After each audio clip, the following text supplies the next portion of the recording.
আসসালামু আলাইকুম বন্ধুগণ, আজকে আপনাদের সামনে আমি একটি শসা গাছ নিয়ে আসছি। এই গাছের মধ্যে কিন্তু অনেক শসা সংগ্রহ করা হয়েছে। একটা শসা ঝুলে আছে, একটা শসা আমি পেরে দেখি। এই শসা কিন্তু খুবই উপকারী একটা সবজি। যাদের ওজন কমাতে পারছেন না, আপনারা এই শসা খাইবেন। ওজন কমাতে কিন্তু এই শসার কোনো বিকল্প নেই। এই শসা প্রচুর পরিমাণে খাইলে আপনাদের ওজন অবশ্যই কমে যাবে। এই শসার মধ্যে প্রচুর পরিমাণে ভিটামিন সি থাকে, প্রচুর পরিমাণে ভিটামিন এ থাকে, আবার ভিটামিন কে থাকে। এটার মধ্যে ক্যালসিয়াম, ম্যাগনেসিয়াম, কপার থাকে। এবং এই শসা কিন্তু খুবই ভালো একটি সবজি। আর বিশেষ করে যাদের ঠান্ডা জনিত সমস্যা আছে, তারা কিন্তু এই শসাটা একটু নিয়ন্ত্রিত পর্যায়ে খাইবেন।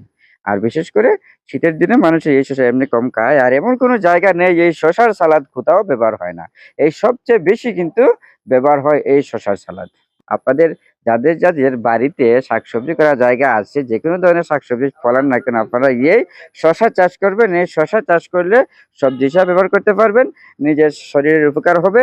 যাদের শরীরে পানির শূন্যতা আছে, এই শসা কিন্তু তাদের অনেক ক্ষেত্রে উপকার করে।